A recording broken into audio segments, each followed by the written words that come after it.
Vous êtes un Rwandais. Vous avez une femme. Vous engrossez votre femme. Elle met au monde un enfant, un garçon. Et de commun appel, le papa et la maman appellent cet enfant Hippolyte Kanambe. C'est le nom qu'a donné le papa et la maman à leur garçon. Quand le papa et la maman appellent leur garçon Hippolyte Kanambe, ce n'est pas une injure publique. Si Némwanda Semi l'appelle Hippolyte Kanambe, ça devient une injure publique. Eh, vous connaissez le français? Demandez aux Français si appeler un enfant par le nom que lui a donné son papa et sa maman, c'est une injure publique. Mais moi, je n'ai plus le temps de discuter avec vous. Je suis prêt à frapper n'importe qui.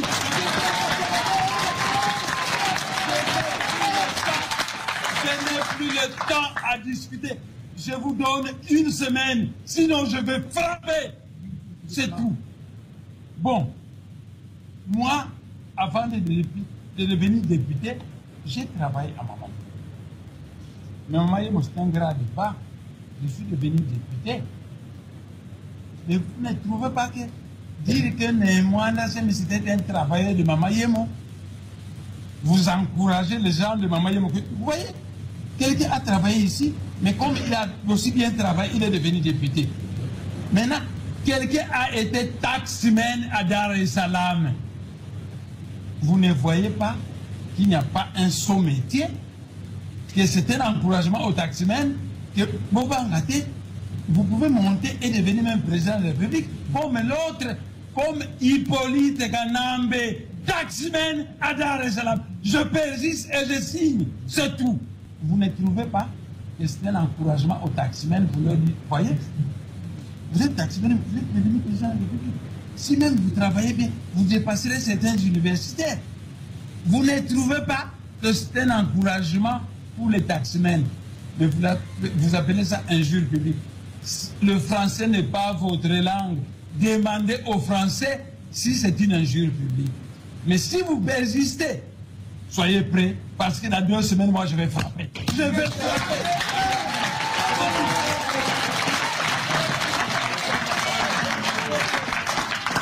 Dans 2 semaines, moi, je veux frapper. Si vous continuez avec ces bêtises, fini la récréation.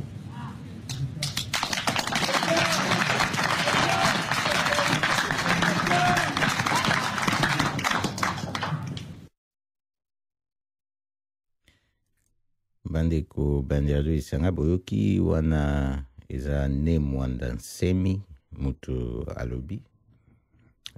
na banza bokai koyeba ko kesenisa mingongo pe ko reconnaître ba bayibi mungongo ya Némwanda Nsemi po ibete za kingai tende ya bana koloba ezalaki pe ndeko na biso fayulu te ezalaki pe kamere te ezalaki pe mokia te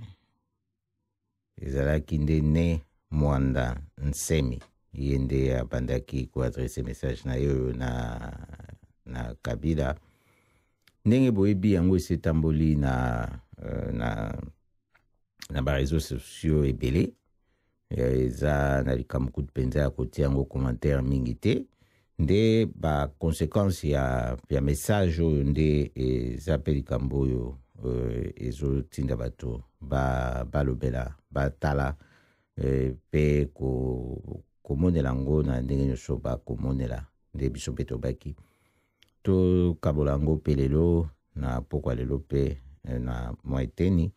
mpona kotalisa ete oyo ezoleka na mboka République démocratique du Congo toyebi yango toza koyoka toza komona kasi message oyo ya Némwanda Nsemi oyo eza développement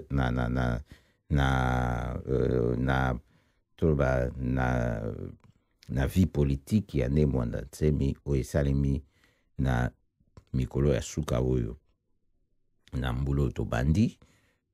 po eza position ya makasi boyoki na maloba ya makasi oyo abimisi awa alobaki yango te na mbulo eleki na mbulo ya liboso pe te nde yango nalobi ezali développement na situation politique ya na vie politique ya ne mwana nsemi oyo ati kobimisa makambo kasi message oyo ezali nde suite ya message mosusu oyo abetaki liboso nde liboso ya biso kosolola mpe na baconséquence ya message yango na ndenge yango eyokami bipai na bipai toyoka nanu libandeli ya message oyo abetaki liboso nde tokoya kojonga susu na masolo mabiso yango. Pourquoi je me pose la question de savoir maintenant que Hippolyte Kanambe, il ne s'appelle pas Kabila, il s'appelle Hippolyte Kanambe, maintenant qu'il envoie des troupes au Bas-Congo pour massacrer les Bas-Congo, quelle est la solidarité de Bangala, de Baluba et de Baswahili pour soutenir les Bas-Congo? Si nous voyons cette solidarité, alors nous saurons que nos frères Bangala, Baluba et Baswahili nous aiment. Si on ne voit pas cette solidarité, nous allons tirer les conséquences. Moi, je viens du ciel, le monde entier ne me connaît pas. Je veux maintenant que les Bangala, les Baluba, je ne parle pas de Banour parce que les gens de Banour sont derrière Kabila, mais les Bangala, les Baswahili, les Baluba, je voudrais qu'ils montrent leur solidarité au peuple Congo. S'ils le montrent, alors vive la République démocratique du Congo. S'ils ne le montrent pas, nous allons tirer les conséquences. Je veux voir la solidarité des Bangala, des Baluba, des Baswahili, qu'ils répètent partout le Rwanda aux Rwandais et le Congo aux Congolais. Quel est le mot d'ordre que je donne au peuple congolais? Écoutez mon mot d'ordre. Hippolyte Kanambe, c'est un Rwandais. Est-ce qu'au Rwanda, on peut accepter qu'un Congolais devienne le président? Par conséquent, premier mot d'ordre, Hippolyte Kanambe, dehors! Je ne veux plus voir Hippolyte Kanambe dans ce pays. Chassez Hippolyte Kanambe. C'est ça le mot d'ordre que je donne au peuple congolais. Chassez tous les Rwandais, les Roubérois, les Rugwiza, tous les Rwandais dehors. Voilà le mot d'ordre que j'ai donné au peuple congolais. Hippolyte Kanambe est Rwandais dehors. Tous les Rwandais, les Roubérois, les autres dehors. Et quand ils seront partis, nous allons nous réunir ensemble avec l'UDPS, le MLC, Bundula Mayala, pour voir ce que nous allons faire de notre beau pays. Quand Hippolyte Kanambe sera parti, entre frères, Bundula Mayala, l'UDPS et le MLC vont fraterniser et décider ce qu'il faut faire pour leur pays. Voilà le message que j'avais à adresser au peuple congolais. Il ne s'appelle pas Kabila. Bon, balandiazo sanga boyoki wana ezali ne Mwanda Nsemi oyo chef spirituel ya mouvement spirituel Bundu dia Congo yende responsable pe ya mouvement politique to parti politique na yo Bundu dia Mayala nde boyoki wana eza ba propos na ye ezo concerné kaka ye moko biso mpe tolobela oyo eza message na ya liboso apesaki ntango asalaki appel na ye na mort d'ordre na ye apesaki toluka te awa nde nazali mpo na ngongo oyo naza ngai moko awa na studio mpe naza connecte na mutu te oyo tokoki kosala na ye échange na sujet oyo nde nakoyebisa bino ete nakokota na bozindo te na bamoyen nini oyo ye azalaki nango na ntango ye apesaki message oyo balobi na message akolobaki Joseph Kabila aza Hippolyte Kanambe eza yango likambo ya sika te ezalaki te ke lelo efale ne Mwanda Nsemi aloba yango mpo tolobaki ye alobi yango bato bazali baloba yango toza mpe na bakombatant na biso awa na Europe oyo bato mpe baapresiaki na batango na bango wana babengaki Joseph Kabila Hippolyte Kanambe aza Rwandais bamosusu babengi Tanzania j'en passe. Sikoyo ba musupe ba ki olbake ba komi na bango ba homme politique ba ki kolbake no Joseph Kabila aza hypocrite kanambete ba komo sa politique. Tout le monde siko tourner mususu ne Mondansemi o azaki o sa politique tant qu'homme politique et député pe azali kaka na politique sikoyo a bandi combat mususu ne na lobaki weza développement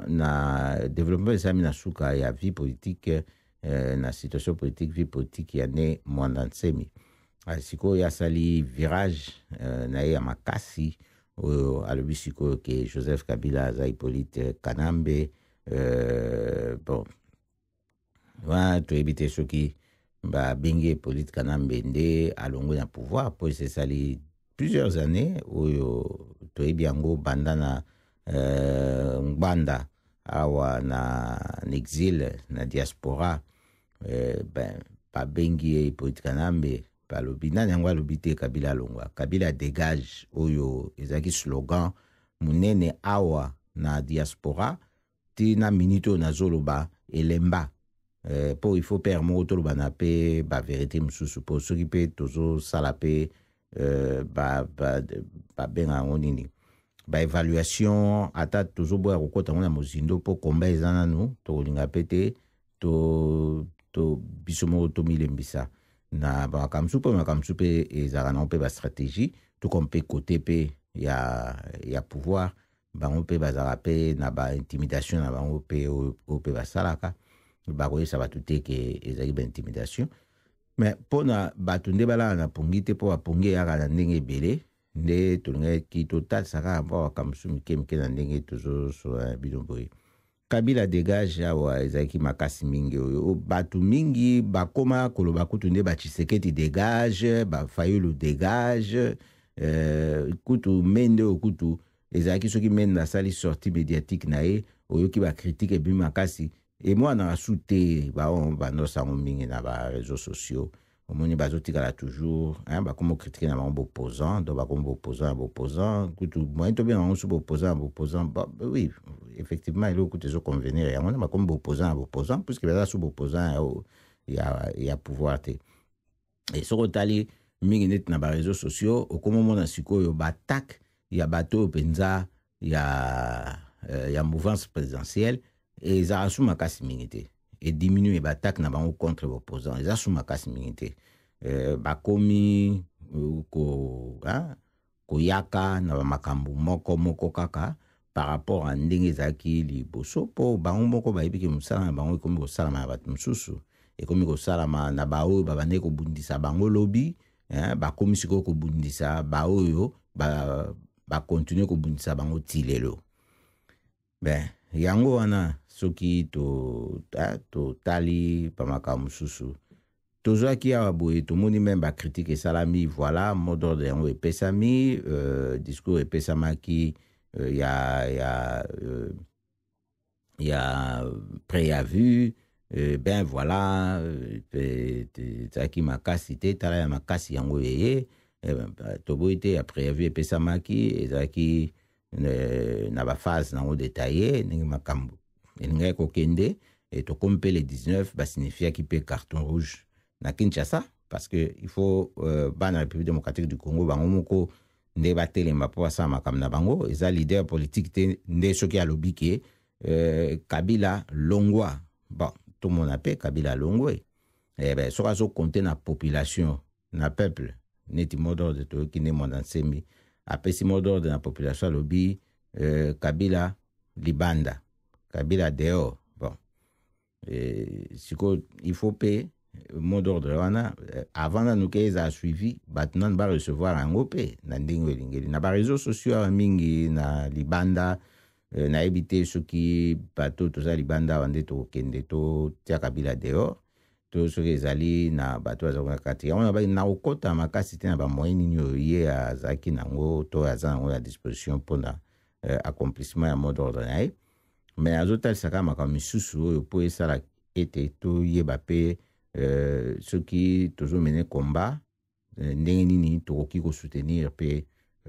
bato mosusu mpo ndenge nalobaka lutte oyo tosalaka c'est pas la première fois nalobi yango ngai soki tenge banda kala biso tosali résistance oyo nalobi yango nalobaka yango mpe mpo naloba yango kala ezali lutte moko multiforme eza te eloko ezosala kaka na forme moko yango wana soki yango te eza lutte te mais likambo ezali nde fo cible na biso ezala clair oyo eyebani ke non tozo viser pouvoir oyo eza na Kinshasa parce que biso surtout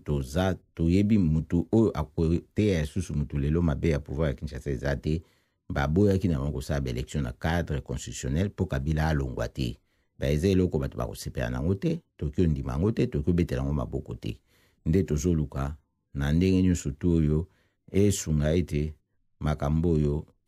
se répéter te c'est-à-dire atikala wana te pas pour longtemps po aza esusu pe te depuis le 19 décembre asisaki manda na ye eza sikoyo oyo toki obenga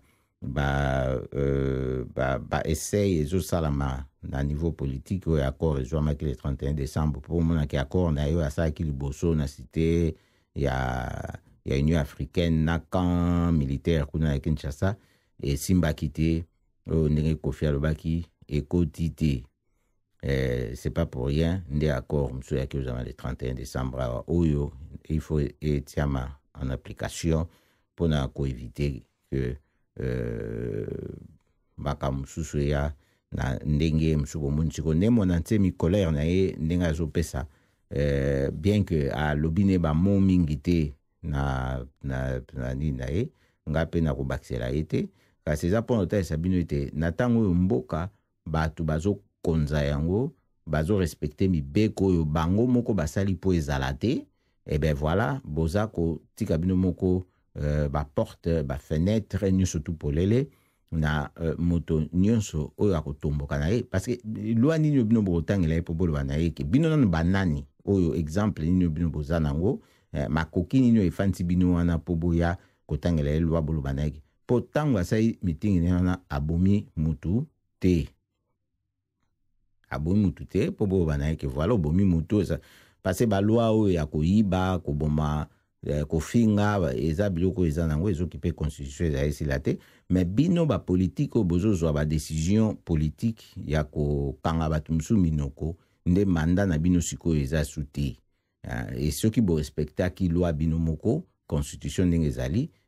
elingaki kosala ete basusu nde balingaki bazwa pouvoir na mboka wana oyo balingaki kozala bamanda nyonso tu ke makambo akobelela boye elingaki kotalelama na lolenge mosusu ben wana tozoloba na bosolo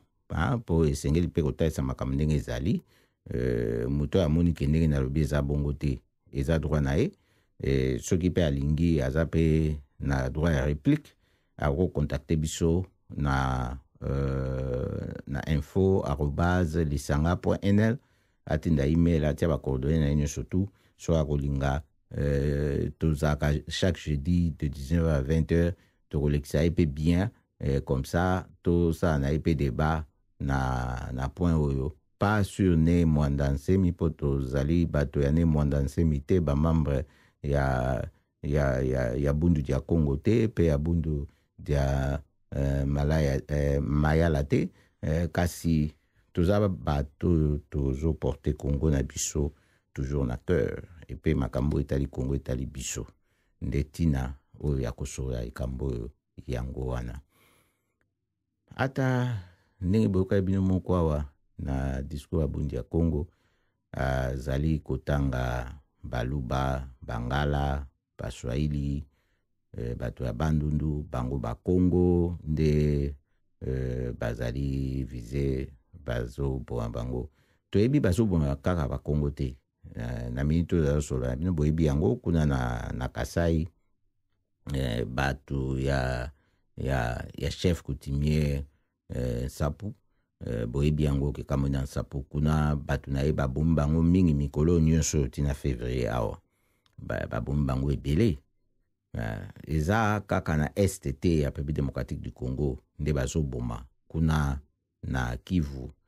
ezali pete lelo tobosana guerre ya 6 jours esalamaki na Kisangani eza na armée burundaise na armée rwandaise betanaki masasi na kati ya territoire ya République démocratique du Congo. Ota msu bat msu bakota babike bonde mwanda nsemi mambazolo eza xénophobie ba rwandais dehors na epsaki bino bon peut-être kanda za nango déjà na situation yango moyen afanisa maloba na ye penza bamamo eza te kasi nga mpe na kobakisela ye maloba te nde na yebisaki bino na koteka responsabilité ya makambo na alobi na ye moko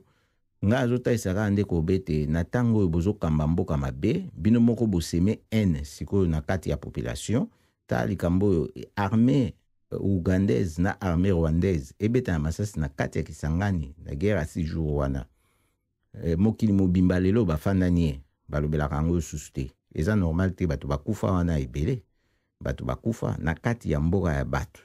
ba armée étrangère toza lelo oyo na ba siècle tokomi oyo boye ntango makambo wana esalemi awa boye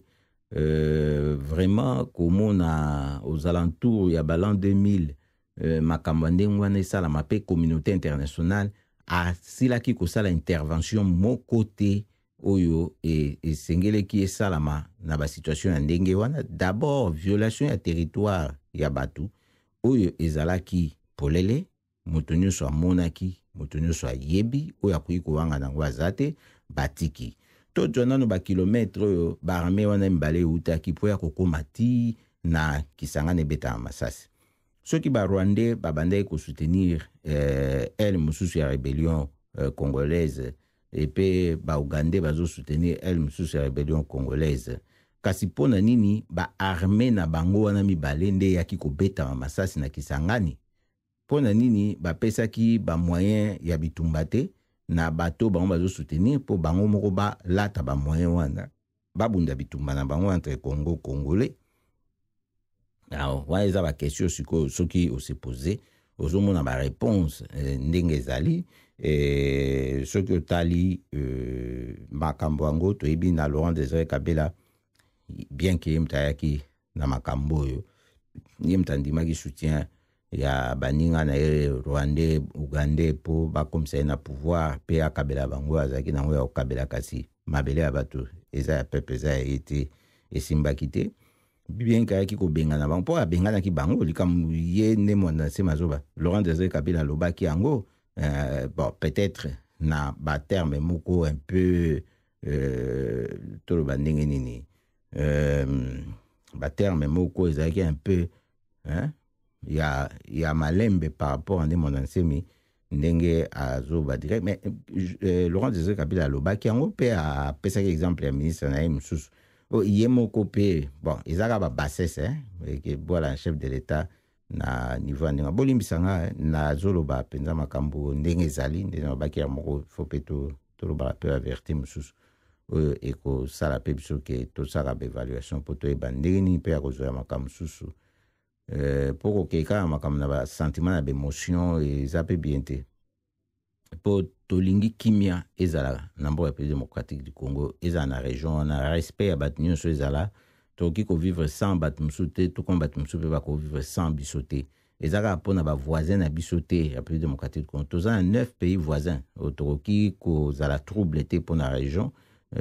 mpo kozala insensé tokosokipe lisusu na makambo eza na kati ya mboka te nde yango tokoluka kimia mpe ye nde mwanda nsemi ata ndenge akoloba mpo bato bayebi na discours na ye eza mpe na tribalisme na kati eza kaka likambo ya xénophobie te mpo bato mosusu bakokanisa nde nazoloba boye lokola nazosoutenir ye na discours na ye contre barwandais dehors nini non nazoba likambo ndenge ezali nazose refere na Laurent Désiré Kabila mpe ntango amonaki ke baugandais barwandais bakomaki kobebisa bon ayebaki mpe bakobebisa pase ye moko moto apesaki bango feu vert wana mais ntango sikoyo amonaki ke akabwana na bango alobaki ye moko apesa exemple moto ye moko atiaki ministre ye oyo aza congolais après ntango ye alobi ke ale baétranger wana nyonso wana donc barwandais baugandais babima bazonga mboka ya bango ekoki merci ndenge boyedaki ngai baburundais bokende alobi akamwi amoni na ministre na ye ye mpe akangi bisaka azongi ake na Rwanda o aza rwandais bon bato basekaki mais bato bamonaki yango neti bamakambo koseka komona lokwa bablage lokwa ki yanke moko boye abimi yanke non eza ridicule eza mpenza ridicule parce que yo président de la République donc ozalaki na service moko te ya renseignement oyo bakokaki koyebisa oke non moto oyo eza kutu teke soki azalaki naturalisé congolais bon akomi na nationalité congolaise bien procédure ya naturalisation eyebani c'est tout à fait normal, il n'y a pas de problème. Ils ont la loi Mourouteza pour interdire, Moutou Aza naturalisé congolais, pour Aza ministre, pour Aza député, pour Aza la connaissance. Il y a des andés, mais dans le cas où ils ont bongoté, pour un étonnement, il y a mon chef de l'État en temps où on a Laurent Désiré Kabila, Torokio Mituna, ce qui vraiment, Aza qui, na hauteur, on a dirigé Mboka, na Nengezaliwana. Vraiment, zama msubu ebino moko selo baba chance lo pamba yango toza nango pesikoyo bo yoka nemo na semi ndenge pa bandi ko frapper yaye po ndenge bino mo kaki na d'intervention ya liboso na tiaki oza en principe intervention ya mibale na ko zongela ngo pesusu po po bolanda logique bien ndenga lobi d'intervention ya mibale ke taximan a komi pe a personne exemple na a banda mama mo na grade moko assez a comme député taximen peut a comme président de la République. Bon, il y a pas de sous métier, on a biso et toujours bien on a na sens on a pété et mo parle bien go mais toujours bana ndenge na hôtel ba kamba chance le pamba et yé kokota na ba mentalité ya batukuna ezo sande salawana. Mais ezali pour batumsu ba ko ba ke eza discours ya xénophobie. Bon, non. Enfin, ils ont engagé Kangai, ceux qui n'ont pas non, et ça pour ceux qui ont la xénophobie, ne moins d'assez, mais ils ont été étrangers surtout, dans la République démocratique du Congo, à cibler groupe Moko ya Batu ou ya Tangi Peba Combo. Alors, il faut qu'on se demande, bon, que le Batam Soussou, ceux qui azotina Batu, ba se révolter contre Batu Wana. Mais bon qui tient dans le cadre général il y a xénophobie pour ceux qui ndenge wana de les wilders ou ya sara politique na Pays-Bas de basi ba kangai munoko pe ba longola ina parlement pour y a lo baka contre l'étranger awa eza xénophobie pour adjoaka ndenge lo belaka wana mais bango bazako comme ça ndenge msusu na o ya contre ba musulman ba pesi yango kombo comme ceux qui islamophobie et donc bazo limiter en bon pourquoi pas ne mon ansemi tous à peine la liberté à limiter en puisque to ebi esprit ni azo lo bela biso pe to ba congolais makamnyo so mingi za lié na culture nazo côté la etende na psaki binonga na to ebanité naza pe mu Congo te tamsu o kansake o tamsu pona non puisque ngape naza contenté naza pe ne sengote na ba propos na e ne na lobaki za pe na tribalisme na kati wana yango kutunde eza généralisé eza kutu par rapport au bongo ba xénophobie, il n'y a pas de xénophobie, mais tribalisme ezali o ngana kamwe koyoka te que ba soki autorité baza en République démocratique du Congo la prévenir bazate soki bazalaki eloko yokutu bango balingaki penza banda kala tango ye a bandaki koloba likambo na discours ne msa loba liboso na robeta ngo te me boyebi a lobaki kutuke babengana baluba na ba Congo ba bengana ba Swahili ba bengana bangala donc batikaka bango moko na ba Congo wana et ba récupérer ba misala batwa baza kuna ba via batwano baza nango kuna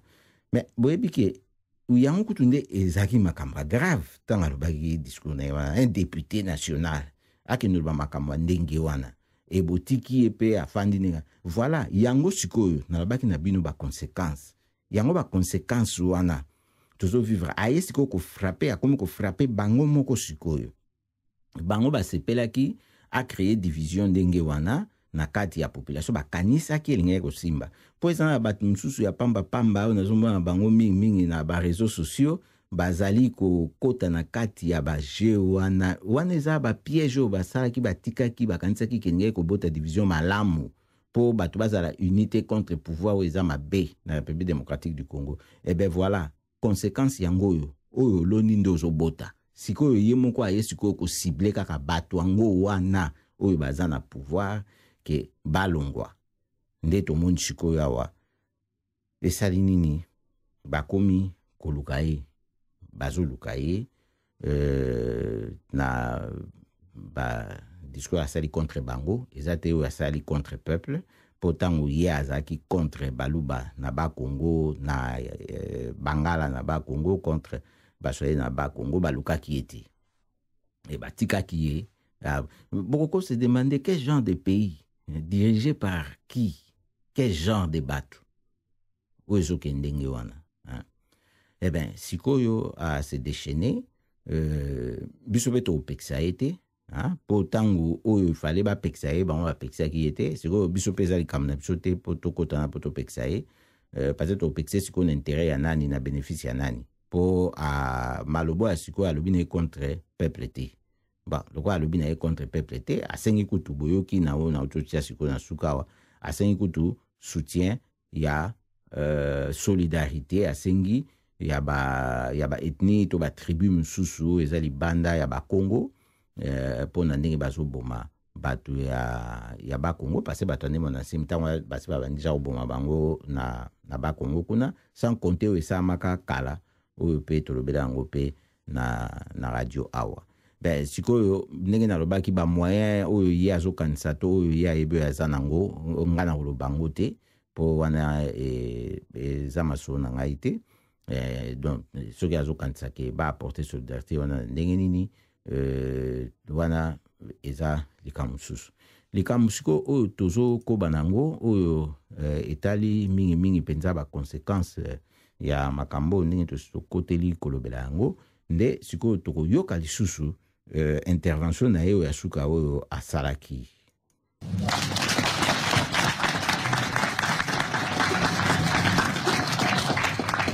Je veux ajouter, vous êtes un Rwandais, vous avez une femme, vous engrossez votre femme, elle met au monde un enfant, un garçon. Et de commun appel, le papa et la maman appellent cet enfant Hippolyte Kanambe. C'est le nom qu'a donné le papa et la maman à leur garçon. Quand le papa et la maman appellent leur garçon Hippolyte Kanambe, ce n'est pas une injure publique. Si Némanda Semi l'appelle Hippolyte Kanambe, ça devient une injure publique. Vous connaissez le français?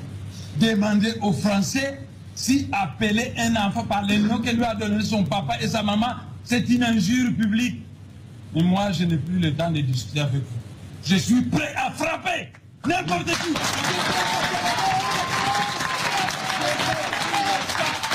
Je n'ai plus le temps à discuter. Je vous donne une semaine, sinon je vais frapper. C'est tout. Bon, moi, avant de devenir député, j'ai travaillé à Maman. Mais Maman, c'est un grade pas. Je suis devenu député. Mais vous ne trouvez pas que dire que Némouanda c'était un travailleur de Maman Yemo, vous encouragez les gens de Maman Yemo. Vous voyez, quelqu'un a travaillé ici, mais comme il a aussi bien travaillé, il est devenu député. Maintenant, quelqu'un a été taximan à Dar es Salaam. Vous ne voyez pas qu'il n'y a pas un saut métier, que c'est un encouragement aux taximens, que vous pouvez monter et devenir même président de la République, comme l'autre, comme Hippolyte Kanambe, taximan à Dar es Salaam. Je persiste et je signe, c'est tout. Vous ne trouvez pas que c'est un encouragement aux taximens, vous leur dites, voyez, vous êtes taximan, vous êtes devenu président de la République. Si même vous travaillez bien, vous dépasserez certains universitaires. Vous ne trouvez pas que c'est un encouragement pour les taximens. Mais vous appelez ça injure publique. Le français n'est pas votre langue. Demandez aux Français si c'est une injure publique. Mais si vous persistez, soyez prêts, parce que dans 2 semaines, moi, je vais frapper. Je vais frapper.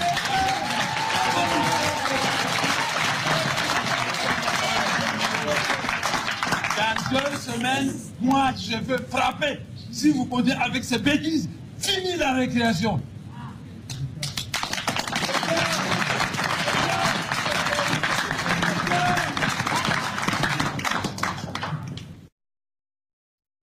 balanderi esanga toye kozonga esiko oyo nde ezalaki message oyo totiaki na libanda ya radio kasi yango nde toyebisaki bino yango nde ezalaki message ya mibale oyo ya suki oyo elandi oyo totaki kobeta na nsima awa mpona kolanda logique na bamessage na ye bien ke boyoki apesi 2 semaines na pouvoir oyo eza en place mpona ebima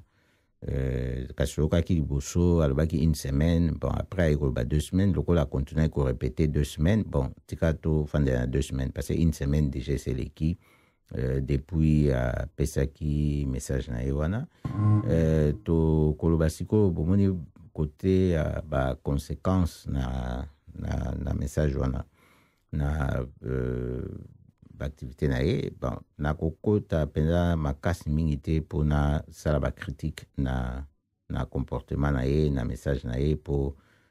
ndenge nalobaki ekozala na intérêt ya nani na ntango ekozala na intérêt ya peuple te ekozala na intérêt ya opposition te eh bien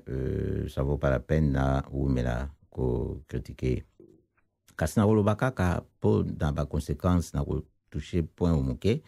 na ntango oyo ye asatakaki mpe déjà contre bapopulation misusu ya République démocratique du Congo batribu misusu betni misusu baregion misusu et après sikoyo abandi kosenga solidarité ya bato wana on se demande soki vraiment ayebi eloko nini oyo azosala mpo bato wana sikoyo bamemela ye solidarité et après abengana bango na bakongo mpo wana eza plan na ye oyo aza nango mpona bakongo. Donc il y a une contradiction na ebite soki eza na projet na ye nde contradiction ezali ou soki eza na logique na ye na pensée na ye ou soki eza na kanda na ye oyo aza nango nde mito eza na contradiction mais contradiction eza wana oyo ezosala mais heureusement peuple congolais aza peuple moko aza na maturité likolo mpo toyebi yango ete bomoko toza nango etongami na mpasi pe uta na période ya parti unique oyo ntango mosusu mpe toki koloba soki ezalaki mpe ndenge wana te ntango mosusu tolingaki mpe kozala na unité yango oyo tozalaka nango boye te en tant que un peuple na mboka wana mpo tozomona sikoyo na bamultipartisme ndenge bato baza koutilize opportunité ya multipartisme mpo basalaka baappel mosusu na baséparation oyo ezozala base na balimite ya barégion na balimite ya baethnie na ya batribu. Et voilà na maturité wana peuple congolais heureusement mpo eza mpe na bakongo nyonso te oyo baza koporte message wana oya division tika to bango ndenge ezali na sens wana mpe eza mpe na bakongolais nyonso te oyo mpe bakomi kose sentir mpe divisé na bakongo eza mpe ndenge wana te bakongolais bayebi bao bazokoya na piège wana nde na bayeki mpe na liboso awa eza mawa mpe mpasi mpo na bango mpo esengeli koyeba nde sikoyo na baconséquence wana ekozala sikoyo ndenge nini eloko azangisaki ezalaki mpo éclaircir place wana ke azalaki mpo alongola likambo ya division wana na kati ya mboka na bapopulation ebongo asala appel na ye na solidarité. Mais bon, toza solidaire biso surtout solidarité na biso eza na peuple congolais nyonso tu esika nyonso azwami ekolo oyo azali ekipe biso te toyebi bamélange esesami kuna na mboka République démocratique du Congo bakongo bafandi na kwe na bango te baloba na kwe na bango te baswali na kwe na bango te bangala na kwe na bango te biso surtout tosala kwe moko oyo tofanda biso surtout oyo tosangana oyo tozozala na solidarité na bapasi ya bato nyonso tu heureusement mpe toza na baparti politique oyo ebimi kaka te na idéologie moko régionale tribale ethnique toza na parti politique oyo ezali national bomoni parti politique bomoni yango eza national ezali na bato nyonso tu ya bisika nyonso ya République démocratique du Congo bazoya bazokota bazoyambama bazozwa mpe bibonga na kati. Donc côté wana esali ke tozali na biso ya kotelema malgré ça. Mais sikoyo na oyo ezoleka kuna ndenge na obaki boma mpe bato ya bundi ya Congo liboso totekala toujours kolakisa solidarité na biso mpe mabe nyonso tu tozorejete oyo esalami sikoyo na minito ya zoyesa bino babomi bato ya bundi ya Congo depuis si je me trompe pas lundi ntango abeti message na ye après avoir obeta message na mibale oyo depuis lundi si je me trompe pas bakepa na ye kuna na ndenge moko ya lumbe mwete na police mpo bakende kokanga bakoka kokanga ye te bakendeki boso na ngirengire na résidence mosusu ya ngirengire kuna mpe baaffrontement esalamaki baye kokende na oyo ya ma campagne kuna mpe baaffrontement esalemi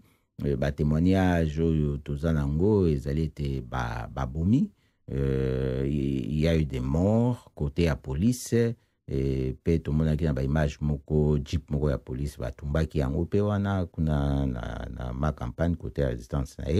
et pe bato ya côté ande mondanse mpe tokeke il y a eu des morts pe ba blessés tout le monde ba image ya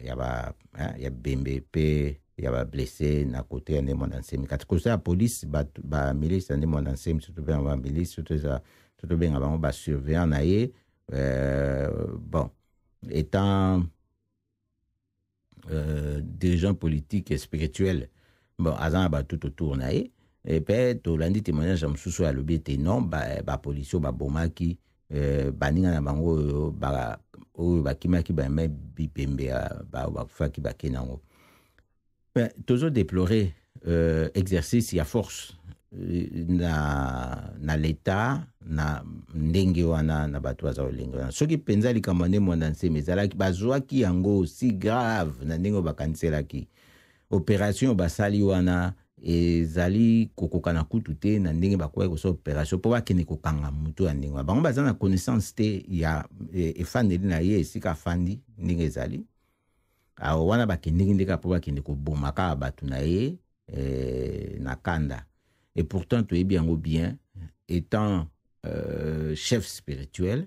aza toujours na bateau. Et le but est que bateau bazaki pas nekuna ngiri que bateau na ba ki wana pona balongo la kabila. Et le but est que bateau ba fanda ke pa na e na ma campagne ba fanda ke po balongo la kabila. Azara toujours na bateau. Étant un chef spirituel, eza lokona Mukungu Bila azaka na bateau na e. Nenga zaki na mboka République démocratique du Congo kuna étant un chef spirituel. Alors, ce qui batunaye basa qui réplique le 30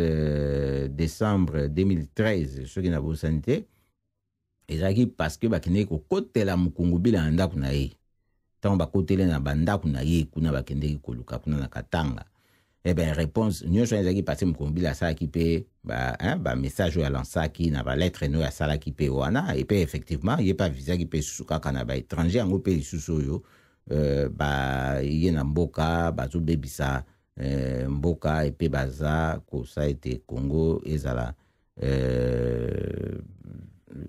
autonome donc occupation oyo eza passé il y a l'occupation rwandaise ndenge na bisaki bino ba Ougandais ndenge basaki na nini na ba Rwandais. Et on se demande toujours ce qui situation aussi que na réalité zanengini po ba Rwandais ba kotaka na bango na Congo tango balingi na este bon babimi so babimaka bango nyuso tant ba Rwandais na zo ba armée rwandaise le quoi pe ba Ougandais armée ougandaise même armée burundaise kotaka pe parce que bazaki bango misatu na masola wana o ya Rwandaise Kabila. Alors kimia batonga ngo lolenge wana te et kozalaka toujours na batu oyo ya boye bakozalaka kaka soki bango baza kosala makambo na ndenge wana il faut koluka kosisa yango c'est-à-dire ko respecter mibeko ndenge ezali et pe kotika batu bakolomboka ba yeba ko juger ba situation ya batu pour mutu oyo aza naturalisé te eza na nzela o mutu akoza naturalisé na République démocratique du Congo ba pimeli mutu nationalité te mais il faut yeba na ndenge mutu et pe eza na ba limite na société msusu eza kwa ana pays bato les royaume atakutu hollandais ye moko ya sushi ya makila soka aza na makila royalité akoko kitana na ibonga te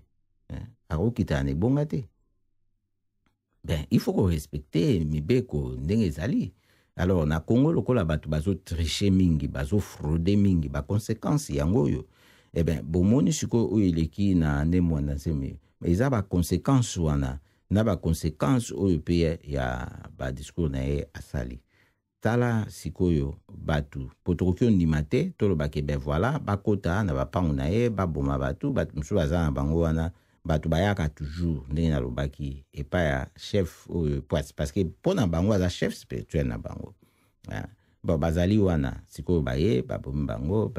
il faut quand même pe so bakutanaki na résistance ezalaki ya ndenge nini bango mpe bakendeki na ndenge nini vraiment na opération ya ndenge wana na bayi mpe liboso ne basalelaki yango fo mituna so epena basalaki yango na esprit yango oyo ke bakanisaki bakekanga mpe mokombila solo so bakendeki mpo bakende kosala kwa kopunir ye na bato na ye mpo baboma bato wana mosusu na kati ya baintimidation na bango ndenge basalaka mpo eza clarté na opération basali wana epe bazongi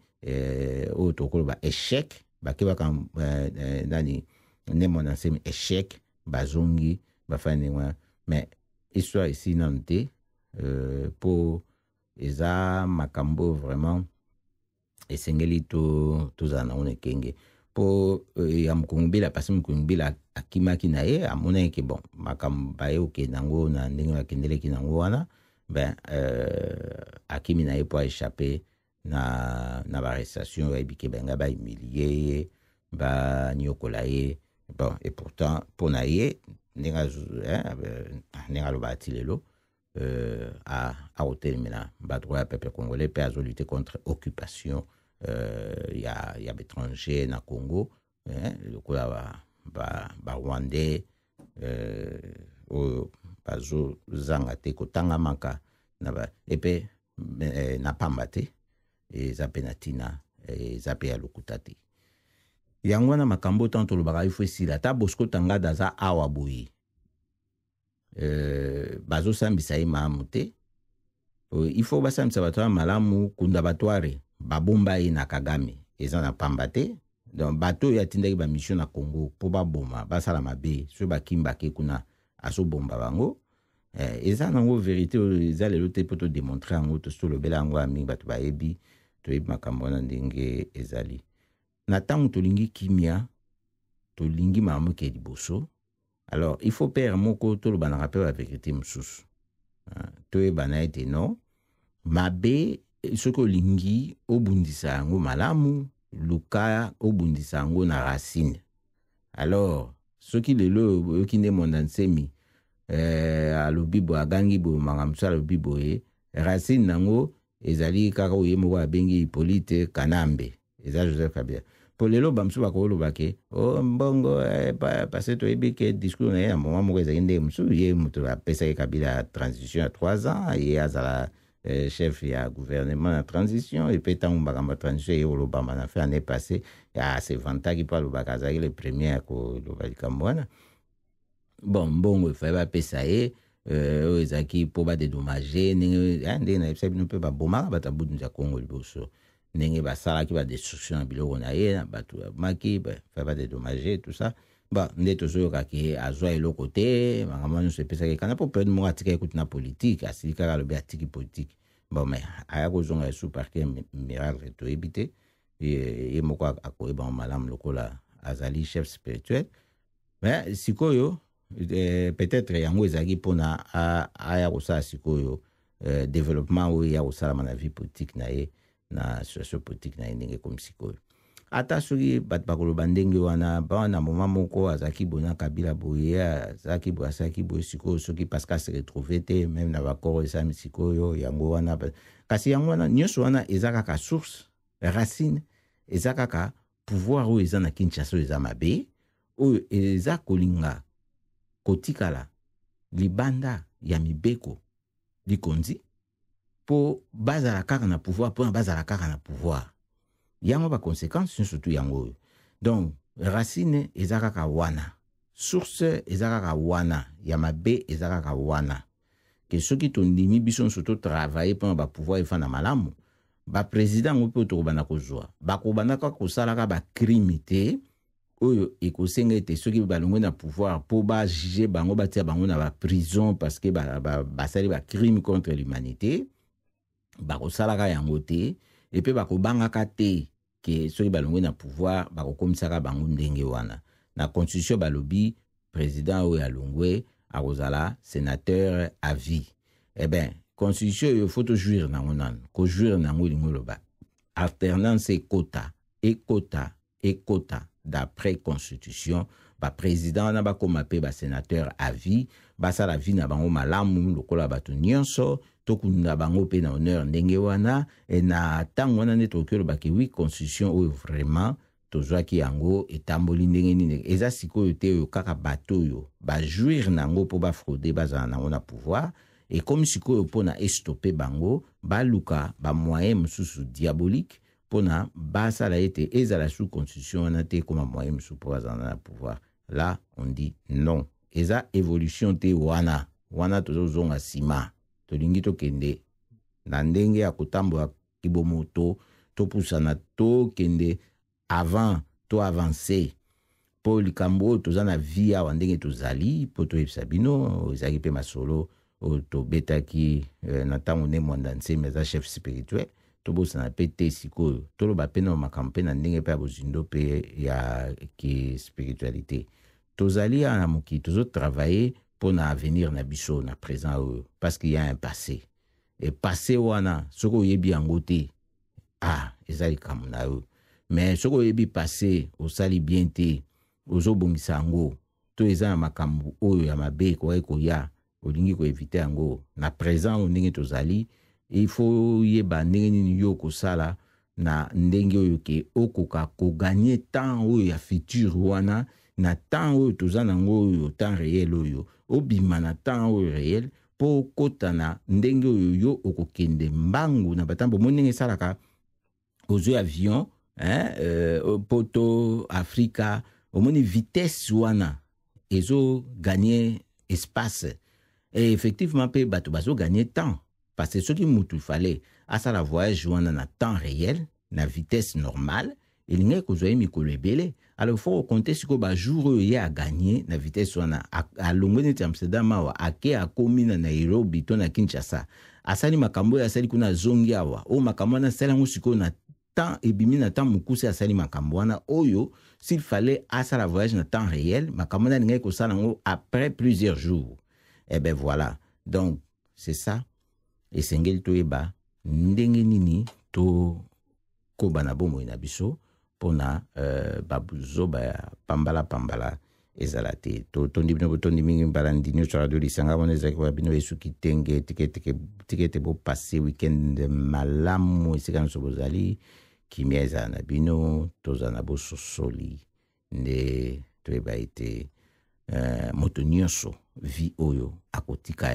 yango to pesi longonya na banyonso babundi na bosolo pona peuple na bango lokola Papa Etienne Tshisekedi wa Mulumba papa na biso Patrice Emery Lumumba papa na biso Simon Kimbangu bango nyonso oyo batika biso te il faut tondima ba prophète ya mboka République démocratique du Congo bazali mama Kimpavita longonya na bino nyonso poko elamu.